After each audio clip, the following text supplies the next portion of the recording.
ఎండాకాలం ఆరు బయట నిద్ర. పక్షుల గ్రామంలో ఆ రోజు ఎండాకాలం వేడి పీకంత స్థాయికి చేరింది. పగలంతా సూర్యుడు నిప్పులు కురిపించి వెళ్లిపోయినా కూడా రాత్రి 9 గంటలకు కూడా వేడి గాలులు తగ్గనేలేదు. పక్షులు తమ తమ గూళ్లల్లో పడుకోవడానికి వెళ్ళాయి. కాని లోపల ఉడుకు వల్ల ఎవరికీ నిద్ర పట్టడం లేదు. ఈ ఇబ్బందిని చూసిన ఊరి పెద్ద మహి అందరి పక్షులను ఊరి మధ్యలో ఉన్న పెద్ద మర్రి చెట్టు క్రిందికి పిలిచింది. పక్షులరా, అందరూ నా మాట శ్రద్ధగా వినండి. ఈ రోజు రాత్రి వేడి చాలా భయంకరంగా ఉంది. మన ఎండు పుల్లల గూళ్ళన్నీ ఓవెన్ లాగా కాలిపోతున్నాయి. ఆ గూళ్ళల్లో పడుకుంటే మనం ఉడికిపోయిన కోడిగుడ్డుల్లా తయారవుతాం. ఎవరి గూళ్ళల్లో ఎవరికి నిద్ర పట్టడం లేదని నాకు బాగా తెలుసు. ఈ రాత్రికి మనం ఏదైనా కొత్త ఆలోచన చేయాలి, లేదా రేపు ఉదయానికి మనమంతా నీరసించిపోతాం. అవును మహి గారు, నా బాధ ఎవరికి చెప్పుకోవాలి? నా తెల్లటి ఈకలు ఈ వేడికి మాడి నల్లగా అయిపోతున్నాయి. గూడు లోపల గాలాడక నా ఒళ్ళంతా చెమట పట్టేసి నా చర్మంలో ఉన్న నిగారింపు పూర్తిగా పోతుంది. నేను లోపలికి వెళ్ళలేను. నాకు ఎప్పుడూ చల్లగా ఉండే ప్రదేశం కావాలి, లేకపోతే నా అందం అంతా నశించిపోతుంది.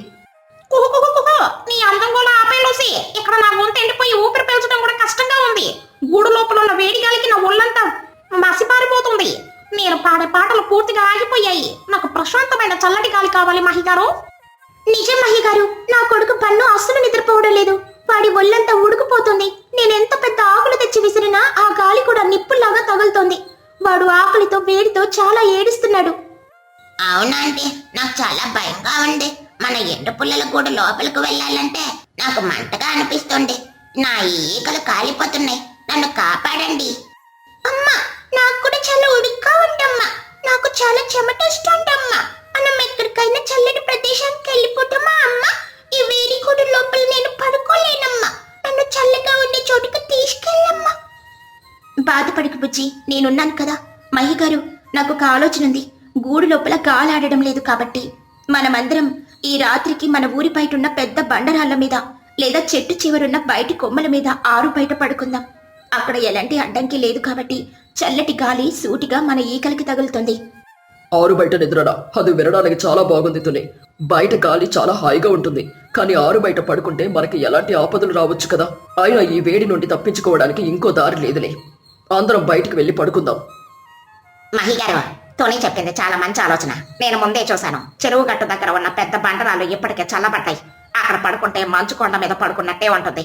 నేను చిన్న ఇప్పుడే వెళ్ళి ఆ రాళ్ల మీద చామంతి పూల రేకులు పరుస్తాం. అందరం అక్కడికి వెళ్ళి హాయిగా నిద్రపోతాం. అవునమ్మా, నాకు కూడా బయట పడుకోవడం అంటే చాలా ఇష్టం. నేను బుజ్జితో కలిసి అక్కడ రాళ్ల మీద ఆడుకుంటాను. చాలా థ్యాంక్స్ చిచ్చు. నువ్వు ఎప్పుడూ అందరి క్షేమం గురించి ముందుగా ఆలోచిస్తావు. అందరం చెరువు గట్టు దగ్గరికి వెళ్దాం పదండి. పక్షులన్నీ ఉత్సాహంగా తమ గూళ్ళు వదిలేసి చెరువు గట్టు దగ్గర ఉన్న పెద్ద చల్లటి బండరాళ్ల మీదకి వచ్చాయి. చిచ్చు మరియు చిన్ను అప్పటికే అక్కడ చల్లటి పూల రేకులను పరిచి ఉన్నారు. అక్కడ చెరువు మీద నుండి వస్తున్న చల్లటి గాలి పక్షుల ఈకలను తాకగానే అందరి నీరసం పూర్తిగా వెళ్లిపోయింది. ఆహా, ఏమిటి చల్లదనం! ఈ గాలి తగులుతుంటే నా ఈకలకు మళ్ళీ ప్రాణం వచ్చింది. ఈ బండరాయి చాలా చల్లగా ఉంది. నా అందం మళ్ళీ తిరిగి వస్తుంది. చిచ్చు, నువ్వు సెలెక్ట్ చేసిన ప్లేస్ సూపరో సూపర్. నా గొంతు మసి పూర్తిగా తొలగిపోయింది. ఈ చల్లటి గాలికి నాకు ఇప్పుడే నిద్ర వస్తుంది. నేను ఈ పూల రేకుల మీద పడుకుంటాను. అమ్మా, ఇక్కడ చాలా హాయిగా ఉందమ్మా. నాకు అస్సలు ఉడుకుగా లేదమ్మా. నేను ఇక్కడే పడుకుంటానమ్మా. అందరూ హాయిగా కళ్ళు మూసుకుని నిద్రలోకి జారుకుంటున్న సమయంలో ఆకాశం నుండి సన్నసన్నటి శబ్దాలు రావడం మొదలయ్యాయి. చుయి చుయి అని లక్షలాది అడవి దోమలు ఒక్కసారిగా అక్కడ వాలాయి. చెరువులో నీళ్లు తక్కువై బురద ఎక్కువ అవడం వల్ల ఆ దోమలంతా గుంపుగా వచ్చాయి. దోమలు సూటిగా వచ్చి పక్షుల మీద వాలి వాటిని కుట్టడం మొదలుపెట్టాయి. బుజ్జి నిద్రల నుండి ఉలిక్కిపడి, అమ్మా అమ్మా, నన్నెవరో కొట్టున్నారమ్మా. నా ఒళ్ళంటే చాలా దుర్దిగా ఉందమ్మా. నాకు మంటగా ఉందమ్మా. అయ్యో బుజ్జి, నాకు కూడా ఎక్కడో కుట్టినట్టుంది. అబ్బా, ఇవి అడవి దోమలు. లక్షలాది దోమలొచ్చాయి. ఈకల లోపలికి దూరి మరీ కుడుతున్నాయి. లూసీ గట్టిగా అరుస్తూ, బాబోయ్, నా తెల్లటి ఈకల మీద ఈ నల్లటి దోమలేంటి? నన్ను కుడుతున్నాయి. నా అందమైన ముక్కు మీద పెద్ద దోమ పోటొచ్చింది. అది ఎర్రగా ఉబ్బిపోయింది. నా అందం నశించిపోయింది. కాపాడండి. అయ్యో, నేను ఆవలిస్తే నా గొంతులోకి ఒక దోమ వెళ్ళిపోయింది. నా గొంతు అంత దురదగా ఉంది. నేను పాట పాడలేను, నిద్రపోలేను. మహి గారు, ఇక్కడ అస్సలు నిద్రపోలేము. నా కొడుకు పన్నుని దోమలు పిచ్చెక్కిస్తున్నాయి. వాడు దురద తట్టుకోలేక ఒళ్ళంతా గీక్కుంటున్నాడు. మనం మళ్ళీ లోపలికి వెళ్ళిపోదామా? అంటే నాకు చాలా ఏడుపు వస్తుంది. ఈ దోమలు నా ఈకలన్నీ పీకుతున్నాయి. నాకు ఇక్కడ వద్దు. అయ్యో లోపలికి వెళ్తే వేడికి ఉడికిపోతాము. బయటుంటే ఈ దోమలు రక్తం తాగుతున్నాయి. ఇప్పుడు మనం ఏం చెయ్యాలి? ఎవరికైనా దోమలను తరిమే ఉపాయం తెలుసా? అందరూ భయంతో దురదతో గిలగిలా కొట్టుకుంటున్నారు. అప్పుడే చిచ్చు తన తెలివిని ఉపయోగించింది. ఎవరు కంగారు పడకండి, నేను ఈ దోమల్ని పరిగెత్తిస్తాను. దోమలకి చేదు వాసన ఘాటు వాసన అంటే అసలు పడదు. మనం నేచురల్ గా వాటిని తరిమేయచ్చు. చిన్ను, తొందరగా వెళ్లి అడవిలో ఉన్న చేదు వేప ఆకుల్ని మరియు సువాసన వచ్చే నిమ్మగడ్డి తీసుకురా. ఏ మాత్రం ఆలస్యం చేయకో. ఇట్టే తెస్తానమ్మా. చిన్ను క్షణాల్లో వేప ఆకులు నిమ్మగడ్డి తెచ్చాడు. చోట, నువ్వు ఆ బొగ్గురాయి మీద ఈ వేపాకులు నిమ్మగడ్డి కలిపి గట్టిగా నూరి రసం తెయ్యి. నేను ఆ రసాన్ని అందరికీ వేస్తాను. చిచ్చు మరియు చోటు కలిసి అత్యంత ఘాటుగా చేదుగా ఉండే వేప నిమ్మ రసం తయారు చేశారు. పక్షులరా, అందరూ మీ ఈకల మీద ముక్కు మీద కళ్ళ చుట్టూ ఈ రసాన్ని పోసుకోండి. ఇది మన ఈకలకు చాలా మంచిది మరియు ఈ వాసనకి ఒక్క దోమ కూడా మన దగ్గరికి రాదు. ఇది చాలా మంచి ఉపాయం చిచ్చు. నేను ముందే నా బుజ్జికి పూస్తాను. అమ్మా, ఈ వాసన చాలా కొత్తగా ఉండమ్మా, కానీ నాకిప్పుడు దురద తగ్గిపోయిందమ్మా. అబ్బా, ఈ రసం వాసన చాలా ఘాటుగా ఉంది. కానీ ఈ దోమలతో బాధపడే కంటే ఇదే మేలు. నేను నా ఈకలకు పూర్తిగా పూసుకుంటాను.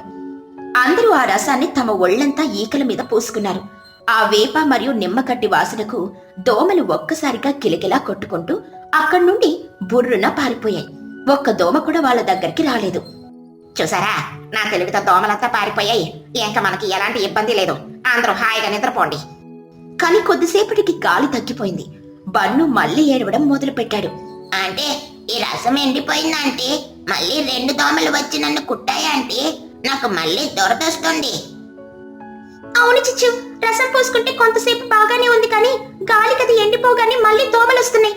ఈ రసం రాత్రంతా పనిచేయదా? ఎవరు బాధపడకండి, నా దగ్గర ఇంకో ప్లాన్ బి ఉంది.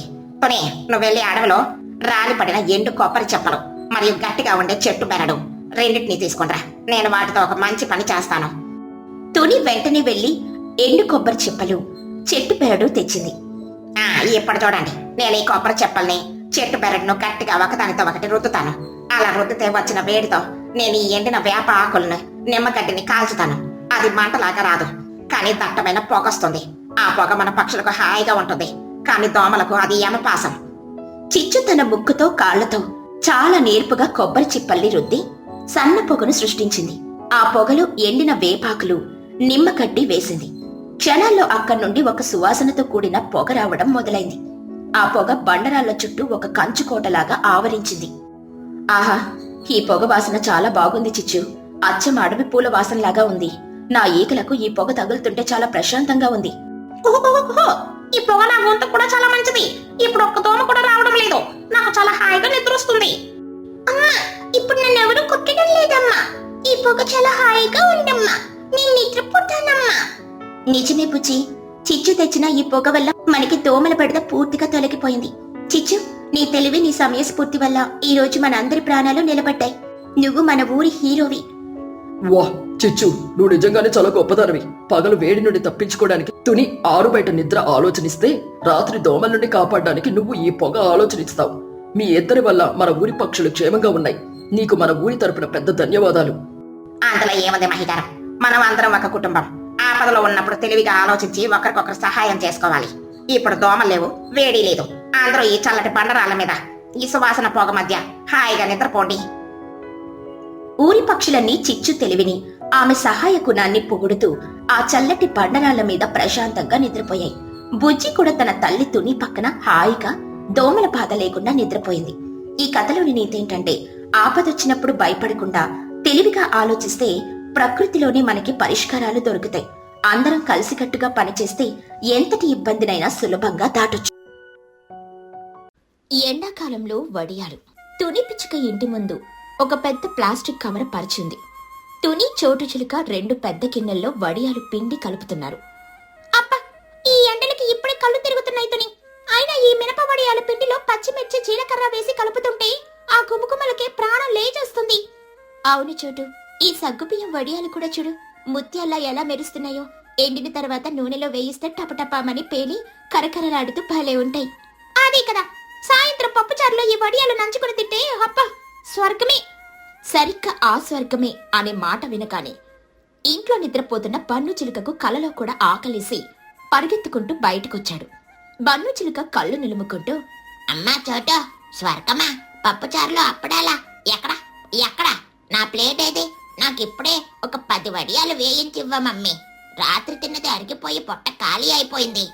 ఓయ్ తిండిపోతా, ఇంకా వడియాలు పెట్టనేలేదురా, అప్పుడే వేయించివ్వాలా? బుర్రుందా నీకు? పచ్చిపిండి కూడా వదలకుండా తినేలా ఉన్నావు కదరా. బన్ను చిలుక గిన్నెలోకి తొంగి చూస్తూ, ఏంటిది మమ్మీ? తెల్లగా గట్టిగా అచ్చం ఫలుదాలలో సబ్జా గింజల్లా ఉన్నాయి. ఇది ఉడకబెట్టకుండానే తినేయొచ్చా? ఒక స్పూన్ ఇవ్వవా, టేస్ట్ చూస్తా. ఒరే బన్ను, పచ్చిపిండి తింటే కడుపు నొప్పి వస్తుందిరా. ఇవి సగ్గుబియ్యం వడియాలు, ఎండలో ఆరబెట్టాలి. 2 రోజులు బాగా ఎండితే అప్పుడు వేయించుకొని తినాలి. 2 రోజులా? ఈ ఎండలో 2 రోజులు ఆగితే నేను కాస్త ఆవిరైపోతానండి. పోనీలా ఎండబెట్టండి, నేను చూస్తూ ఎంజాయ్ చేస్తాను. తుని చోటు ఇద్దరు కలిసి ప్లాస్టిక్ కవర్ మీద వడియాలు గుండ్రంగా పెడుతున్నారు. సగ్గుబియ్యం వడియాలు తెల్లగా మెరుస్తున్నాయి. అప్పుడే గోడ మీద వాలింది చిచ్చుకాకి. Hello ladies, good morning. ఏంటి ఉదయాన్నే వడియాల ఫ్యాక్టరీని ఓపెన్ చేశారో? వాసన మా ఇంటి దాకా వస్తుంది. అవును చిచ్చు, ఎండాకాలం కదా, పిల్లల కోసం 2 వడియాలు పెడుతున్నాం. అయినా నీకు ఈ వాసన తగలగానే వచ్చేస్తావేంటి? దొంగ చూపులు చూడకు, వీటికి కన్ను దిష్టి తగులుతుంది. చిచ్చుకాకి నవ్వుతూ, చూడం కన్ను తగలడం కాదు, కాకి ముక్కు తగులుతుంది. మా కాకుల జాతికి ఈ వడియాలంటే ఎంత ఇష్టమో తెలుసా? మీరు పెట్టి లోపలికెళ్ళగానే మా బ్యాచ్ని వేసుకొని వచ్చి ఒక్కొక్కటి ఎత్తుకుపోతాం. జలభద్రం. అమ్మో, చిచ్చు చెప్పింది నిజమే చోటు. ఈ కాకులు చీమలు వడియాలను వదలవు. ఎవరైనా ఒకరు సాయంత్రం వరకు ఎండలో కూర్చుని కాపలా కాయాలి.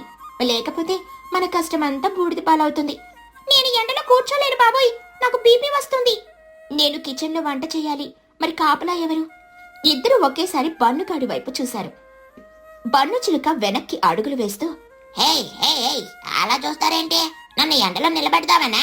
నేను సున్నితమైన చిలకని. ఈ ఎండకు మాడిపోయి చికెన్ కబాబ్లా అయిపోతాను పో, నా వల్ల కాదు. ఒరే పన్నిక, ఈ వడియాలు రేపు తినాల్సింది నువ్వే కదరా. నువ్వు కాపలా కాయకపోతే ఈ చిచ్చుకాకి వచ్చి ఎత్తుకుపోతుంది. అప్పుడు నీకు ఒక్క అప్పడం కూడా మిగలదు, దొరకదు. బన్ను చిలుక కొద్దిగా ఆలోచించి, అప్పడం మొక్క దొరకదా? ఈ చిచ్చు ఆంటీ అంత డేంజరా? సరే మమ్మీ, నేను కాపలా ఉంటాను. నా వడియాల మీద ఎవరైనా చెయ్యేస్తే వాళ్ళ చేతులు నరికేస్తా. నాకొక పెద్ద కర్రివ్వు. Good bye bun. ఇదిగో ఈ కర్ర పట్టుకో. ఒక కాకి వాలినా కర్రతో అదిలించు. ఏ చీమ పట్టినా వెంటనే తీసేయి.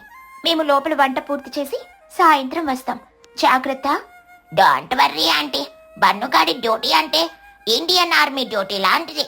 ఒక్క వడియం కూడా మిస్ అవ్వదు. తుని చోటు లోపలికెళ్ళిపోయారు. చిచ్చుకాకి కూడా చూద్దాం ఎంతసేపు కాపలా కాస్తావో అని నవ్వుకుంటూ ఎగిరిపోయింది.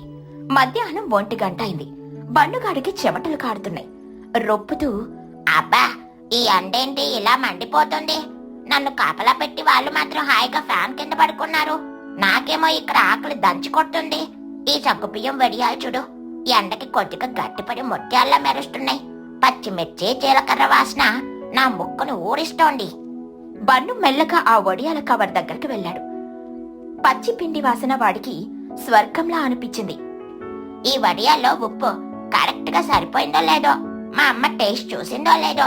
ఒకవేళ ఉప్పు తక్కువైతే ఇదంతా వేస్ట్ అయిపోతుంది కదా. నేను క్వాలిటీ కంట్రోల్ మేనేజర్, ఒక చిన్న వడియం టేస్ట్ చూసి చెప్తే మంచిది కదా. అవును, నా డ్యూటీ అదే. బన్ను ఒక చిన్న సగ్గుబియ్యం వడియాన్ని వేలుతో తీసుకుని నాలుక మీద పెట్టుకున్నాడు. కళ్ళు మూసుకుని, ఆహా, ఓహో, ఏ ఉందిరా టేస్ట్. ఉప్పు, పచ్చిమిర్చి ఘాటు పర్ఫెక్ట్ గా తగిలింది. ఈ సగ్గుబియ్యం పచ్చిగా ఉన్న భలే జల్లీలాగా కరిగిపోతుంది. వేయించుకుంటే ఎలా ఉంటుందో గాని పచ్చిగా అయితే అమృతంలా ఉంది. ఒక్కటి తిన్న తర్వాత బన్నుగాడి కకృతి ఇంకా పెరిగింది. సగ్గుబియ్యం వడియం బాగానే ఉంది, మరి ఈ మినప వడియం సంగతేంటో? ఇందులో మసాలా ఎక్కువ వేశారు కదా, ఇది ఎలా ఉందో కూడా చెక్ చేయాలి కదా. ఓకే, ఒకటి జస్ట్ పర్ఫెక్ట్ టేస్ట్. బన్ను ఇప్పుడు ఒక మినప వడియం పిండిని తీసి తిన్నాడు. వావ్, ఇది ఇంకా బాగుంది. కొంచెం ఘాటుగా కమ్మగా ఉంది, కానీ ఇవి రెండు వేరువేరుగా తింటే టేస్ట్ తెలియట్లేదు. ఒక సగ్గుబియ్యం వడియం, ఒక మినప వడియం, రెండు కలిపి తింటే ఎలా ఉంటుందో. ఇక బన్నుగాడు ఆగడం లేదు. కవర్ మీద ఉన్న వడియాలను ఒక్కొక్కటిగా పీకి నోట్లో వేసుకోవడం మొదలుపెట్టాడు. తింటూ తనలో తాను మాట్లాడుకుంటూ, ఇది చిచ్చు ఆంటీకి, ఇది చిన్నుగాడికి, ఇది తుని ఆంటీకి, ఇది నా కోసం. అబ్బా, ఈ ఎండలో పచ్చిపిండి తింటుంటే కడుపులో భలే చల్లగా ఉంది. ఈ చీమలు ఎందుకు ఇన్నొస్తున్నాయి? వీటిని ఆపడం నా వల్ల కాదు. ఒక పని చేద్దాం, ఈ చీమలు తినేలోపు నేనే తినేస్తే చీమలకు అన్యాయం జరిగినట్లుండదు కదా. ఎస్, ఇదే కరెక్ట్ లాజిక్. మధ్యాహ్నం 3 గంటలైంది. బన్నుగాడి క్వాలిటీ కంట్రోల్ దెబ్బకి ప్లాస్టిక్ కవర్ మీదున్న వడియాలన్నీ మాయమైపోయాయి.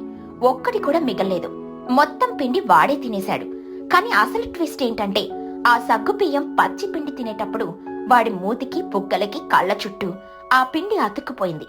ఎండకి ఆ సగ్గుబియ్యం బన్నుగాడి ఫేస్ మీద గట్టిగా ఎండిపోయి అతుక్కుపోయింది.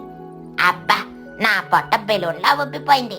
సగ్గుబియ్యం కడుపులో ఉబ్బిపోయిందేమో. నాకు నిద్ర వస్తుంది. మమ్మీ వాళ్ళు లేచేలోపు నేను కూడా ఈ కవర్ మీద పడుకుంటాను. గాలి భలే వస్తుంది.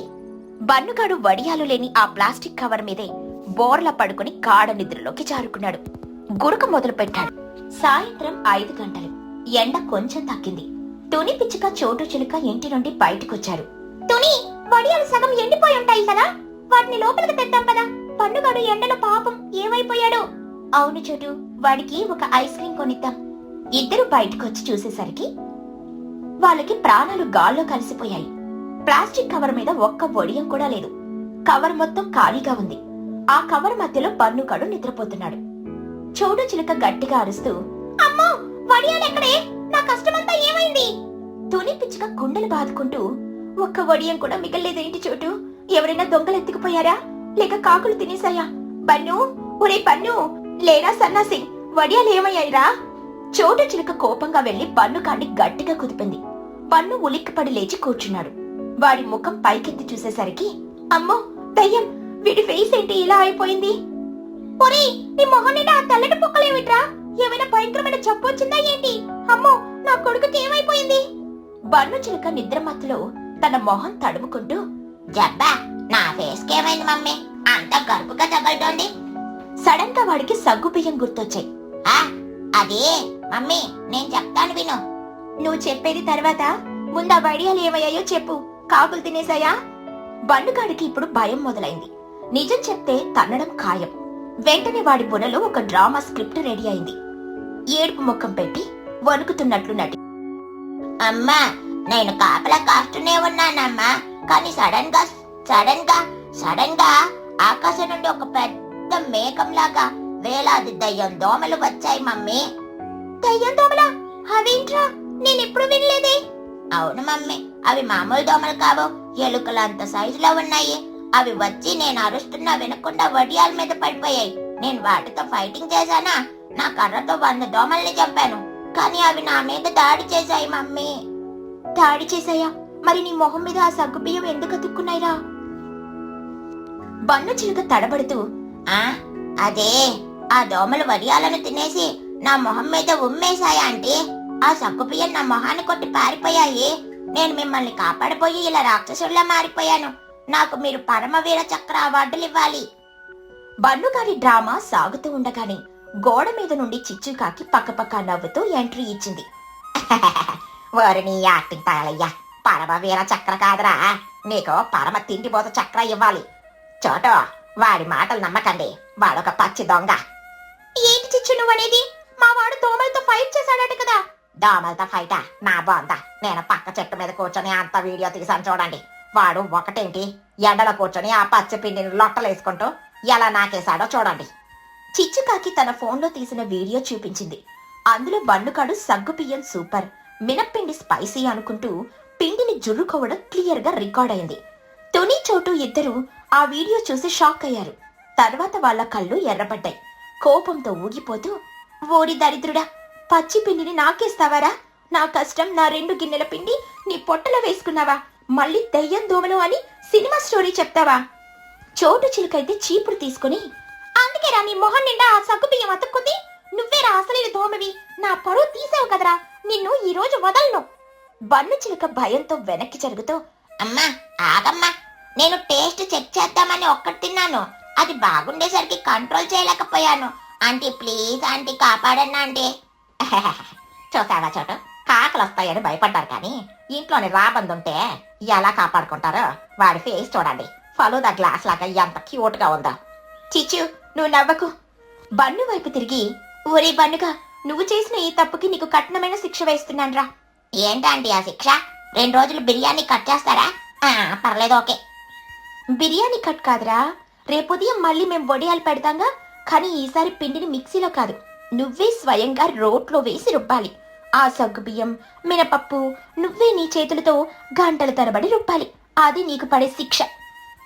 బన్ను చిలుక కళ్ళు తిరిగి పడిపోయేలా అయ్యి, అమ్మా, రోట్లో రుబ్బడమా? నా సున్నితమైన చేతులు కాయలు కాస్తాయి ఆంటీ. ప్లీజ్ కరుణించండి. కావాలంటే నేను వారం రోజులు పచ్చి కూరగాయలే తింటాను. నో కరుణ, నో జాలి, నువ్వు రుబ్బాల్సింది. పద ముందు బాత్రూమ్కి వెళ్ళి ఆ మొహానికి ఉన్న సగ్గుబియ్యం కడుక్కో. చూస్తుంటే నాకే వాంతులు వచ్చేలా ఉంది. బన్నుగాడు ఏడుస్తూ బాత్రూం వైపు పరిగెత్తాడు.